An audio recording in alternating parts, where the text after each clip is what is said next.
حسنین سیال کوٹ سے، نماز کے دوران آستین کہاں تک فولڈ کر سکتے ہیں؟ کیا کوہنیوں سے نیچے تک فولڈ کر سکتے ہیں یا تھوڑے سے بازو فولڈ کر سکتے ہیں؟ لیکن نبی صلی اللہ علیہ وسلم نے نماز میں کپڑے موڑنے سے منع کیا ہے، تو اس لیے بعض علماء کہتے ہیں کہ نماز میں آستین موڑنا جائز نہیں ہے، لیکن پھر اس میں خود اختلاف ہے کہ تھوڑی بہت موڑنا یا پوری۔ تو ہماری نزدیک راجح قول یہ ہے کہ تھوڑی بہت موڑنے سے کچھ نہیں ہوتا۔ اصل میں جو نبی صلی اللہ علیہ وسلم نے موڑنے سے منع کیا، اس کی وجہ یہ ہے کہ کپڑے کی ہیئت چینج نہ ہو جائے، آپ عجوبہ نہ لگے۔ کپڑے کو اپنی اصل وضع پہ رکھ کے نماز پڑھنی چاہیے۔ کوئی بھی نماز میں ایسا کام جو نارمل روٹین میں انسان نہیں کرتا، اس طرح کا لباس پہننا وہ ٹھیک نہیں ہے۔ تو نارمل روٹین میں تو ہم تھوڑے بہت آستینیں موڑ لیتے ہیں، ہاں یہاں تک نہیں چڑھائی جاتی آستینیں، وہ پھر عجیب سا لگتا ہے انسان۔ تو اس لیے تھوڑی سی آستینیں کسی نے موڑ لی تو اس سے کوئی فرق نہیں ہے، البتہ نماز میں یہاں تک آستینیں موڑنا تو آپ کی ہیئت چونکہ جو اصل وضع ہے وہ چینج ہو جاتی ہے، تو یہ مکروہ ناجائز عمل ہے۔ لیکن اگر تھوڑی بہت آستین موڑ لی تو انشاءاللہ اس میں کوئی حرج نہیں ہے، لیکن اگر کوئی احتیاط کرے کہ تھوڑی سی آستین بھی نہ موڑے تو یہ زیادہ اچھا ہے۔ لیکن یہ خوب سمجھ لیں اگر کسی کی آستینیں ہیں ہی چھوٹی، جیسے شرٹ پہنی ہوئی ہے تو آستینیں ہی یہاں تک ہے، اس میں کوئی حرج نہیں ہے، بات ہے آستین موڑنے کی۔ اور ایک مسئلہ یہ بھی ہے کہ اس سے بعض لوگوں نے آج یہ کہنا شروع کر دیا کہ ٹخنے ننگے کرنا، ٹخنے کھولنا بھی جائز نہیں ہے کیونکہ آپ کو شلوار موڑنی پڑتی ہے، تو یہ بالکل غلط ہے۔ حدیث میں جو موڑنے سے منع کیا گیا ہے نا، وہ فولڈ کرنا ہے یہاں سے، یا پائنچوں کو آپ نیچے سے فولڈ کریں۔ ٹخنے کھولنا تو حدیث میں بہت شدید حکم ہے نماز کی حالت میں، صحیح بخاری مسلم کی حدیث ہے، ان اللہ لا يقبل صلاة رجل مسبل ازارہ۔ آپ صلی اللہ علیہ وسلم نے فرمایا اللہ اس شخص کی نماز قبول نہیں کرتے جو اپنے ازار کو ٹخنوں سے نیچے کھینچتا ہے۔ تو ٹخنے جو ہے وہ ننگے کرنے پڑیں گے، چاہے پینٹ کو فولڈ کر کے کرنا پڑے یا شلوار کو فولڈ کر کے کرنا پڑے، نیچے سے فولڈ کرنا پڑے یا اوپر سے فولڈ کرنا پڑے، کیونکہ ٹخنے کھولنے کا حکم زیادہ مؤکد ہے اور اس کی زیادہ شدید تاکید ہے، خاص طور پہ نماز میں تو اور زیادہ تاکید ہے۔ بولو وہ ہوتی نہیں ہے۔ آپ کو یہ کہنا چاہیے کہ محترمہ آپ کو اگر ایک ٹائم پہ 2 مردوں کا شوق ہے تو ایسی گھٹیا عورتیں جنت میں جائیں گی، ان شریف عورتیں جائیں گی۔ شریف عورت کی کبھی خواہش نہیں ہوتی کہ میرے ایک سے زیادہ میاں ہوں۔ عورت بائی نیچر ایک مرد چاہتی ہے، بائی نیچر۔ نیچر ہی بگڑ جائے تو نیچر بگڑ جائے تو پھر عورت کو عورت کی چاہیے نا، پھر تو وسیم کو ستار، ستار کو سبکتگین کو عبدالشکور کو، یہ تو انگریزوں میں ہو رہا ہے نا۔ ارے انگریزوں میں جب بچہ بالغ ہوتا ہے تو پھر پوچھتے ہیں بیٹا میل چاہیے کہ فیمیل، بہو کس کو بنا کے لاؤں، فیمیل کو بہو بناؤں یا میل کو؟ جب فطرت مست ہو جائے تو پھر تو اب آپ کہو کہ ایک آدمی کو شوق ہی میلز کا ہے، اب وہ کہہ رہے ہیں جنت میں جنتیوں کو حوریں ملیں گی، مجھے تو شوق ہی میل کا ہے، مجھے کیا ملے گا؟ تو پہلے یہ تو ثابت کر تجھے جنت بھی ملے گی کہ نہیں ملے گی؟ بھائی ایسے لوگوں کو جنت ملے گی نہیں جو فیمیل کے بجائے کس کا شوق رکھتے ہوں۔ یہ تو لوط علیہ السلام کی قوم والے لوگ ہیں، ان کو تو اللہ نے آسمان پہ اٹھا کے الٹا دے کے پٹک کے ہلاک، ان پہ تو غضب ہوگا۔ تو جہنم میں جائے گا، پھر تیری چوائس ہے وہاں میل کو کے پیچھے بھاگ یا فیمیل کے پیچھے بھاگ۔ جس عورت کو ایک سے زیادہ مردوں کا ایٹ اے ٹائم شوق ہے وہ عورت نہیں ہے، وہ نیچر سے ہٹی ہوئی ہے۔ جانوروں میں دیکھ لو نا اس کی مثالیں، جانوروں میں آپ اس کی مثالیں دیکھ لیں۔ ایک میل کئی فیمیلز کے لیے کافی ہوتا ہے، ایسا نہیں ہوتا کہ ایک فیمیل پر کئی سارے میل رکھے تھے۔ کبھی دیکھا آپ نے فارم ہاؤس میں ایک گائے ہے اور کٹے بہت سارے رکھے ہوئے؟ کبھی دیکھا آپ نے دنیا میں ایسا پاگل دیکھا؟ ان عورتوں کا اصل جواب یہ ہے، ان کا علمی دلائل سے جواب نہیں ہوتا، ان کا جواب انہی کی بات کو انہی پہ لپیٹا جائے۔ کبھی دنیا میں ایسا دیکھا کسی فارم والے نے ایک بکری رکھی ہوئی اور 8 بکرے رکھے ہوئے؟ کبھی دیکھا؟ وہ بکری تو مر جائے گی تھوڑے دنوں میں۔ یہ جو میرا جسم میری مرضی کے نعرے لگے تھے نا، اس پہ کسی نے ایک مرغی کا دکھایا، 1 مرغی اور 10 مرغے کا، اور بڑی اچھی میم بنائی تھی۔ وہ مرغی بالآخر اس دارے پانی سے پوچھ کر واقعی مر گئی، حقیقت ہے۔ تو انہوں نے کہا میرا جسم میری مرضی والی عورتوں کا انجام دیکھو۔ تو یہ الٹا ہے، یہ سوال ہی بےہودہ ہے کہ عورتوں کو کیا ملے گا جب، یعنی مردوں کو اتنی عورتیں، یہ زیادہ عورتیں رکھنا یہ مرد کی نیچر ہے، زیادہ مرد رکھنا عورت کی نیچر بولو نہیں ہے۔ شریف عورت ایک شوہر سے کے علاوہ نہیں چاہتی کسی کو، چاہ رہی ہے تو اس کا مطلب شرافت کیا ہے؟ شارٹ ہے، شرافت نہیں ہے اس میں۔ وہ خراب ہو جائے، فحاشی کی طرف چلی جائے تو ہاں یہ ہو سکتا ہے کہ شوہر ایک ہے، محبت کسی اور سے ہو گئی، شوہر خراب ہے یا کیا ہے، وہ بھی ہم غلط کہتے ہیں کہ بھائی، لیکن ہوتی اس کو کس سے ہے؟ وہ ہوگی ایک سے ہی، اس کی ساری توجہ پھر اسی ایک، وہ چاہے گی یہاں سے طلاق لے کے میں اس کی بیوی بن جاؤں، لیکن یہ کبھی بھی نہیں چاہے گی اس کی بھی بن جاؤں، اس کی بھی، وہ والا بھی مناسب لگ رہا ہے۔ اس کی وجہ یہ پھر یہ کیا ہے؟ یہ سیٹنگ آؤٹ ہے، یہ پھر عورت نہیں ہے. تو خیر کہاں سے کہاں آج بات سمجھ. ایک دفعہ میں نے بیان میں یہ کہہ دیا کہ تہجد کی نماز جماعت کے ساتھ جو اتنی بڑی بڑی جماعتیں ہوتی ہیں جائز نہیں ہیں.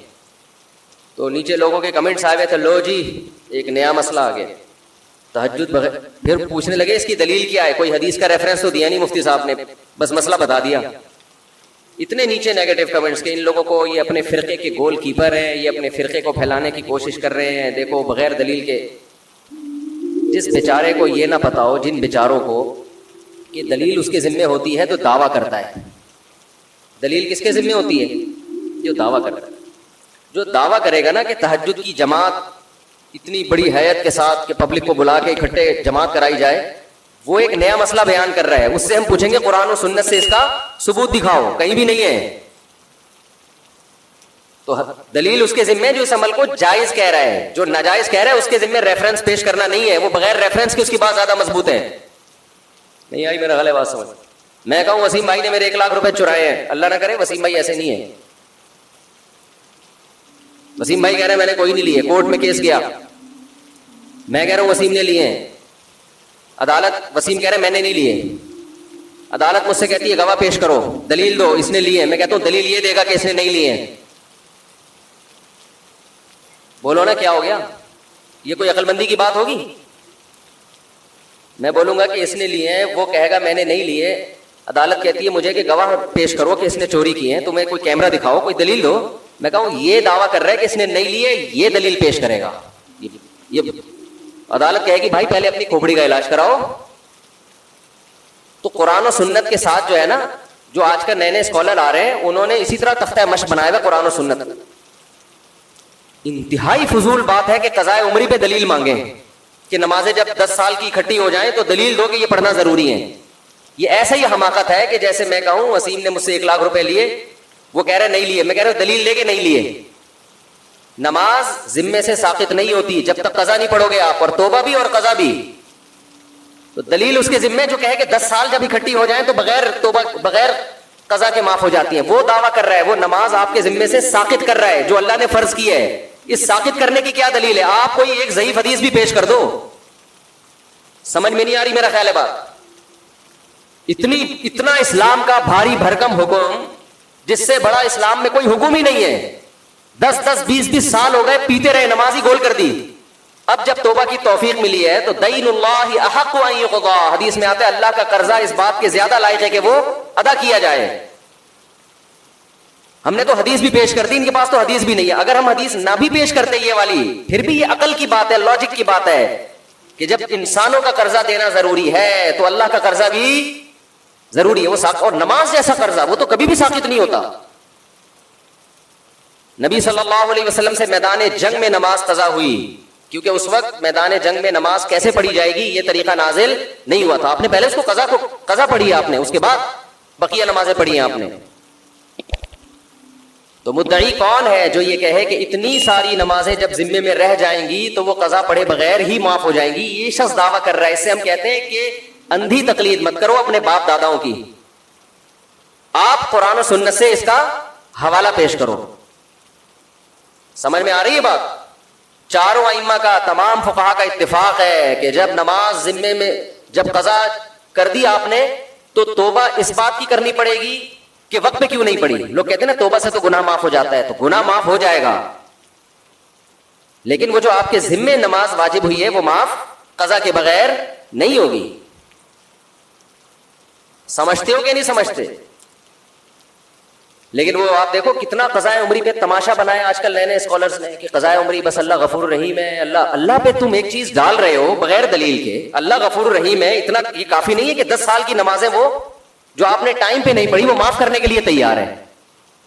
یہ مطلب ہے غفور رحیم کا. یہ مطلب نہیں ہے کہ جو اس کا حق ہے وہ بھی آپ پی جاؤ گے، وہ تو آپ کو دینا پڑے گا. زکاتیں بھی ذمے سے ساقط نہیں ہوتی. 20 سال زکات نہیں دی تو 20 سال کی زکاتیں بولو دینی پڑیں گی.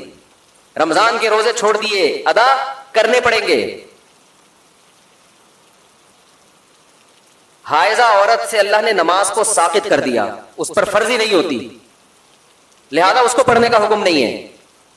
اس کا تقاضا یہ تھا کہ روزہ بھی اللہ نے اس سے ساقط کیا نا, ہونا یہ چاہیے تھا روزہ بھی معاف کر دیا جاتا, لیکن اللہ نے روزہ معاف نہیں کیا. تو یہ بتانے کے لیے کہ فرض میں اصل تو یہی ہے کہ قضا کیا جائے گا, چاہے اللہ کے کہنے سے ہی قضا کیا ہو. نماز میں اللہ نے اس کو چھوٹ دی ہے, لیکن وہ چھوٹ بھی اس لیے کہ وہ اللہ کے آرڈر پہ چھوڑ رہی ہے. آپ نے جو 10 سال نمازیں پی ہیں وہ اللہ کے کہنے پہ نہیں چھوڑی ہیں. بعض لوگ یہ دلیل لیتے ہیں کہ ما جعل علیکم فی الدین من حرج, اللہ نے دین میں تنگی نہیں رکھی ہے, تو 10 20 30 سال کی نمازیں قضا لگانا یہ تو حرج ہے دین میں.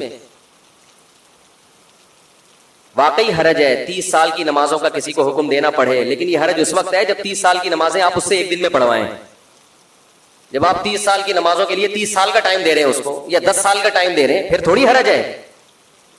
تو یہ نئے نئے اسکالرس کو سننا چھوڑ دو خدا کے واسطے, یہ تمہیں جہنم کی آگ کی طرف لے کے جائیں گے. ریفرنسز ہیں ان کے پاس, قرآن حدیث, آتا باتا ان کو کچھ بھی نہیں ہے. میں جو اتنا چیختا ہوں نا مجتہدین کو فالو کرو, ابو حنیفہ, مالک, شافعی, احمد بن حنبل, یہ اس لیے کہ تم ان لوگوں سے بچو, اپنے فرقے کے گول کیپر کے طور پہ نہیں. فوراً جب ہم کوئی بات کرتے ہیں نا تو فوراً یہ کہ یہ تو اپنے فرقے کے کیا ہیں, گول کیپر ہے. یہ بات غیر مسلم بھی کرتا ہے. جب آپ اسلام کے برحق ہونے کی بات کرتے ہو, کہتے ہیں یہ تو چونکہ مسلم ہے لہذا اس نے کس کو سپورٹ کرنا ہے, اسلام کو. بھائی ہم مسلم ہونے کی وجہ سے اسلام کو سپورٹ نہیں کر رہے, اسلام کے مدلل ہونے کی وجہ سے مسلم ہیں. اسلام کے علاوہ ہمیں کوئی سمجھ میں ہی نہیں آتا. تو ہم جو چاروں ائمہ کے قائل ہیں نا کہ ان چاروں فقہ میں سے کسی ایک کو فالو کرو, اس لیے نہیں کہ ہم ان میں سے ایک کو فالو کرتے ہیں, بلکہ اس لیے کہ ہم فالو اس لیے کرتے ہیں کہ ان کا فقہ مدلل ہے, اس میں قرآن و حدیث کو صحیح طرح سے سمجھا گیا ہے, اور اس میں امت اختلاف اور انتشار سے بچے گی. اس کے علاوہ جتنے پیکج امت کو جوڑنے کے لیے دیے جا رہے ہیں وہ امت کو جوڑنے کے بجائے توڑ رہے ہیں. سمجھ میں آ رہی ہے بات کہ نہیں آ رہی؟ وہ پیکج بڑے جاندار, شاندار اور پرکشش, لیکن ان پیکجز پہ جب آپ عمل کریں گے نا تو اس میں ٹوٹنے کا عمل بڑھتا چلا جائے گا. ہر اسکالر ایک نیا فرقہ ہے اور دعویٰ یہ کرتا ہے کہ میں قرآن و حدیث کے علاوہ کسی چیز کو نہیں مانتا, لیکن 4 اسکالر ہوں گے تو چاروں کی الگ الگ رائے, 5واں ہوگا تو اس کی الگ رائے, 6واں ہوگا تو اس کی الگ رائے. چند چیزوں میں متفق ہوتے ہیں, باقی ہر چیز میں الگ ہیں. یہ امت کا ویسے ہی بیڑا غرق ہونے والا ہے جس طرح سے ابھی چل رہا ہے نا حساب کتاب. اور ان جدید جتنے اسکالرز ہیں نا ان میں ایک چیز کامن ہے, قضاء عمری کا سب کیا کرتے ہیں, انکار. قدیم جتنے اسکالرز ہیں مذہب کے ان میں ایک چیز قدر مشترک ہے, قضاء عمری کا کوئی بھی انکار نہیں کرتا. قضاء عمری سمجھتے ہیں کہ نہیں سمجھتے؟ تو کہاں ہم ابھی آتے ہیں اس دوبارہ سے اصل ٹاپک کی طرف آؤں گا میں. تو وہ میں کہہ رہا تھا کہ اجتماعی حیات پہ قرآن خوانی کیا ہے میرے بھائی, بولو نا, جائز نہیں. کیوں جائز نہیں؟ جب اجتماعی سطح پہ کوئی عمل کرتے ہیں, جیسے تہجد ہے, تہجد میں نبی صلی اللہ علیہ وسلم نے لوگوں کو جمع کر کے کبھی نہیں بلایا, کوئی ایسی روایت نہیں ہے. ہمیشہ آپ نے تہجد پڑھی, 1 2 3 4 صحابہ آپ کے ساتھ شامل ہو گئے, یہ جائز ہے, ہم بھی اس کو جائز کہتے ہیں. امام ابو حنیفہ کو چونکہ قرآن و سنت بہت اچھی طرح سے آتا تھا لہذا اس عمل کو امام حنیفہ جائز کہتے ہیں. بھائی اتفاقی طور پر کوئی تہجد کے لیے کھڑا ہوا ہے, 2 4 آدمی اس کے پیچھے آ جائے, اعلان کر کے کہ فلاں اتنے بج کے اتنے منٹ پہ ہمارے یہاں تہجد کی نماز ہوگی, تمام حضرات تشریف لے آئیں. اس کا ثبوت ہمیں قرآن و سنت میں نہیں ملتا, صرف رمضان میں حضرت عمر کے عمل سے ملتا ہے, تراویح جس کو کہا جاتا ہے, اس لیے اس کو نام بھی الگ دیا گیا. سمجھتے ہو کہ نہیں سمجھتے؟ اس میں اجتماعی حیات. اور حضرت عمر نے کیوں؟ اس لیے کہ نبی نے یہ رمضان میں 3 دن کیا پھر چھوڑ دیا تاکہ فرض نہ ہو جائے. تو حضرت عمر سمجھتے تھے کہ آپ نے اس لیے چھوڑا فرض نہ ہو جائے, یہ اس کی علامت ہے, آپ اس کو زندہ رکھنا چاہتے تھے. تو اب فرضیت کا امکان ختم ہو گیا لہذا حضرت عمر نے اس عمل کو دوبارہ شروع کرا دیا. تو رمضان گیا اور وہ تراویح کی نماز گئی. اس میں قیام اللیل کا بھی ہمیں ثبوت نہیں ملتا کہ الگ سے پھر رات کو آپ اجتماعی حیات پہ نماز پڑھی جائے. مفتی صاحب میرے والد صاحب کی شوگر کی بیماری کی وجہ سے آدھی ٹانگ کٹ گئی ہو, دل سے دعا ہے اللہ صحت عطا فرمائے. میں نے ابھی بیان میں بولا نا, کچھ بھی نہیں کرو, خالی چینی چھوڑ دو. لوگ کہتے ہیں کہ شوگر چینی کھانے سے تھوڑی ہوتی ہے, میٹھا کھانے سے شوگر یقیناً نہیں ہوتی. میٹھا کھانے کا براہ راست شوگر سے تعلق نہیں ہے, لیکن میٹھا کھانے سے آتا ہے موٹاپا, اور موٹاپے سے ہوتی ہے شوگر. کچھ تو انہیریٹڈ ہے, باپ دادا کی طرف سے شوگر آتی ہے, وہ تو اب قدرت کی طرف سے, اس سے تو کوئی نہیں لڑ سکتا, وہ اللہ تعالیٰ کا فیصلہ ہے. بھائی تمہارے نسلوں میں شوگر رہے گی, لیکن میجورٹی کو جو شوگر ہو رہی ہے اس میں سب سے بڑا دخل کس چیز کا ہے؟ میٹھا.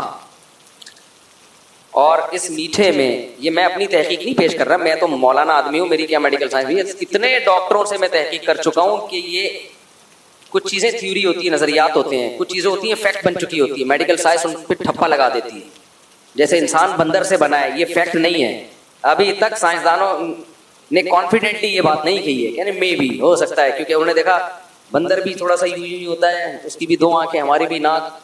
دیکھو انہی کی شکل کا کوئی بندہ بیٹھا ہوا ہو تو میں کیا کہوں گا، یار یہ دونوں ایک باپ کی اولاد ہیں، ایسا ہی لگتا ہے نا، یا کوئی کزن وزن ہے.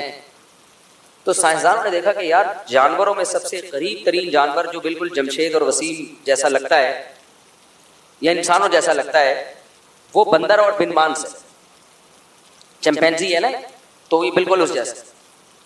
اب انہوں نے کہا کہ جب یہ دونوں ایک جیسے لگتے ہیں تو ان سے ریلیشن ہے، تو یہ دونوں بھی ایک جیسے قریب قریب لگ رہے ہیں، تو اس کا مطلب یہ انسان اسی کی آگے نسل ہے.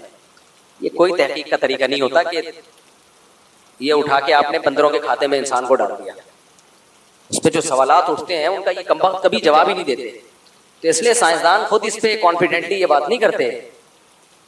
سائنسدان کر نہیں رہے ہیں، جو سائنس کو پڑھ رہے ہیں نا، جو سائنسدانوں کو فالو کر رہے ہیں، وہ یہ باتیں بڑے جزم کے ساتھ کرتے ہیں، بڑے کانفیڈنٹلی انسان بندر سے بنا ہے. یہ ایسا ہی ہو گیا مدعی سست اور گواہ چست. جن کی ریسرچ ہے وہ یہ کہہ رہے ہیں کہ بھائی یہ ایک نظریہ ہے، ابھی یہ فیکٹ نہیں ہے. 200 سال سے اس پر تحقیقات ہو رہی ہیں، اب تک یہ ثابت نہیں ہوا ہے. بلکہ بعض نے تو یہاں تک کہا ہے کہ 200 سال بہت ہوتے ہیں کسی چیز کو ثابت کرنے کے لیے، جب نہیں ہوا تو اب اس کو کیس خارج کر دینا چاہیے. دیکھو آپ نے دعویٰ کیا ان کے اوپر، میں نے کورٹ میں کہا انہوں نے میرے 2 لاکھ روپے چرائے ہیں. 1 سال کیس چلا، 2 سال کے کورٹ نے مجھے موقع دیا، ثبوت لے کر آؤ، ثبوت لے کر آؤ. میں نہیں لا سکا. 2 سال ہو گئے، 10 سال ہو گئے، 20 سال ہو گئے، 200 سال ہو گئے، میں ثبوت نہیں لایا. کورٹ کیا کرے گی؟ فائل اٹھا کے باہر بولے کہ جاؤ ہمارا اور اپنا ٹائم ضائع مت کرو، کوئی اور کام. 200 سال پہلے تقریباً یہ نظریہ آیا تھا کہ ہم بندر سے بنے ہیں، اس پہ تحقیقات شروع ہوئی، اب تک یہ ثابت نہیں ہو سکا ہے. اور 200 سال اگر گزر گئے نا، اس کا مطلب اب 800 سال میں بھی ثابت نہیں ہو سکتا. اب نہیں ہو سکتا یہ ثابت. اور اس کے خلاف جو ثبوت ہیں وہ بہت اسٹرانگ ہیں. تو خیر، تو میں یہ جو کہہ رہا ہوں نا کہ میٹھا کھانا انسان کی صحت کے لیے نقصان دہ، یہ وہ ڈارون کی تھیوری والا سائنسدانوں کا نظریہ نہیں ہے. یہ ڈاکٹر کہتے ہیں ایک فیکٹ ہے، یہ ریسرچ سے ثابت شدہ حقیقت ہے. تو جب کوئی چیز حقیقت بن جائے نا، پھر اس کو مان لینا چاہیے. جی ہم جب لوگوں کو کہتے ہیں مٹھائی مت کھایا کرو، چینی مت کھایا کرو، تو لوگ پتہ کیا کہتے ہیں؟ وسیم کے ابا تو 90 سال میں مرے تھے، روزانہ 3 لڈو کھاتے تھے. ہمارے ایک جاننے والے مٹھائی جیب میں لے کے گھومتے ہیں، ہر وقت مٹھائی مٹھائی مٹھائی. میں نے کہا یار کیوں کھا رہے ہو؟ اپنی صحت کا بیڑا غرق کیوں کر رہے ہو؟ کہہ رہے میرے ابا تو 90 سال میں مرے، وہ بھی مٹھائی لے کے گھومتے تھے. میں نے کہا بھائی کچھ لوگوں کی باڈی اللہ نے بنائی ہوتی ہے، وہ قدرت کا شاہکار ہوتی ہے. اللہ نے بنایا ہوا ہے کہ یہ جو مرضی کر لے گا، یہ 100 سال سے پہلے مرنے والا نہیں. جیسے ہماری مسجد جو پرانی کمیٹی ہے نا، ان کے طارق بھائی ہیں، ہماری کمیٹی میں ایک طارق بھائی ہوا کرتے تھے، ہیں ابھی بھی الحمدللہ. آج مجھے خیال ہوتا ان کی خیریت پوچھوں. ان کو میں 20 سال سے دیکھ رہا ہوں، انتہائی شدید بیمار. اللہ ان کی عمر میں اور برکت دے. ایسا نہ ہو فرشتوں کو میری یہ بات بری لگ جائے اور جا کے ان کو اٹھا لیں. تو ان کا ہر دن یہ ہوتا تھا، آج دنیا سے گئے، کل گئے، اور مفتی صاحب میں جا رہا ہوں، بس میری وصیت ہے. وہ دن طبیعت خراب ہو گئی نا، بس جا رہا ہوں، میں جا رہا ہوں. اور واقعی لگتا تھا اب گئے. کون؟ آصف بھائی کوئی ہیں، ان کی فیملی باہر بلا رہی ہے. نہیں ہے بھائی، نام صحیح پکارو. چلتے چلتے نا بعض دفعہ نام تبدیل ہو جاتا ہے. وہاں سے محمود نکلا ہوتا ہے، ہوتے ہوتے ہوتے یہاں تک آصف بن جاتا ہے. تو بھائی خبر کئی زاویوں سے ہو کے آتی ہے نا، تو پھر یہ ہوتا ہے اس کا حال. تو ہاں، تو وہ کیا ہے کہ وہ کھاتے، یعنی آج گئے، کل گئے، یہ ہوا، بس ابھی گئے، ابھی کے تو بس گئے. ان کو دعائیں دینے والے شفا کی دنیا سے چلے گئے. میرا بھی کئی دفعہ خیال ہوتا ہے کہ اب تو شاید چلے گئے، لیکن ماشاءاللہ اللہ ان کو اور زندگی دیتے. ایک دن میں نے ان کو کہا، میں نے کہا جب تک پورے علاقے کے لوگ مر نہ جائے نا، آپ دنیا سے نہیں جاؤ. میرے دوست نے، مذاق کرتا ہوں ان سے، اللہ صحت دے. کیونکہ پتہ ہے کیا چیز ان کو موٹیویٹ کر رہی ہے؟ نماز ماشاءاللہ بہت اللہ سے ماشاءاللہ تعلق ہے. اس بندے کو جب دیکھو نماز، جب بھی میں نے دیکھا تھا مسجد میں نماز پڑھتے تھے، تو اللہ سے دل اتنا لگا ہوا ہے کہ وہ ایک راحت اور اللہ سے تعلق جو ہے وہ انسان کو میں پاور بھر دیتا ہے. تو اب یہ ایک یعنی ایک استثناء ہے یہ یہ قدرت کی طرف سے ایک ہے کہ اللہ کہتے ہیں